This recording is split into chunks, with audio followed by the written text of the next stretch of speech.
করেছে। বিবাহের পর থেকেই তাদের সাথে পারিবারিক বিভিন্ন বিষয়তে বিরোধ চলতেছিল, তাকে নির্যাতন করত, বকাবকি করত। এই যে তাদের সাথে মনোমালিন্য, এটি হচ্ছে উঠে আসছে তার বক্তব্যে, এবং এই পরিকল্পনাতেই তাকে খুন করার পরিকল্পনা গ্রহণ করে। এটাই ওর পেশা। ও হচ্ছে একটা দোকানের কর্মচারী থাকে, এবং বিস্তারিত আমাদের কাছে এতটুকুই তথ্য আছে। তাদের মামাতো ভাই বোনদের সম্পর্ক, এবং ওকেই এবং রেবেকা ফাতেমা আক্তার বৃষ্টির প্রত্যক্ষ পরিকল্পনায়, নির্দেশনায় এবং তার দেখানো কিভাবে ওই ছোরা দিয়ে কোপ দিতে হবে সব কিছু সেটা দেখায় দেয়। এবং ওর দেখানো মতে তার যে মামাতো ভাই ওবায়দুল্লাহ ইমন, ও সেটা বাস্তবায়ন করে, এবং এটা বাস্তবায়ন করার পরে তারা দুইজনে ছাদে চলে যায়।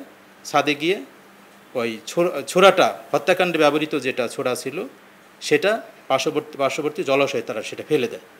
এবং আমাদের পুলিশ, ডুমুরিয়া থানার পুলিশ এবং আমাদের ডিবি টিম পার্শ্ববর্তী বিভিন্ন স্থানীয় গণ্যমান্য লোকদের উপস্থিতিতে সেটা উদ্ধার করে। না, ভিকটিমের আমাদের 164 অনুযায়ী ওই সময় সে একাই ছিল, অন্য কোনো লোক ছিল না। হত্যাকাণ্ডটা সংগঠিত হয়েছে তাদের স্ত্রী এবং তার যে শ্যালক ওবায়দুল্লাহ ইমন, তার স্ত্রীর একদম প্রত্যক্ষ নির্দেশনায়, পরিকল্পনা মাফিক এবং তার দেখানো অনুযায়ী, নির্দেশনা অনুযায়ী তার যে শ্যালক সেটা বাস্তবায়ন করেছে।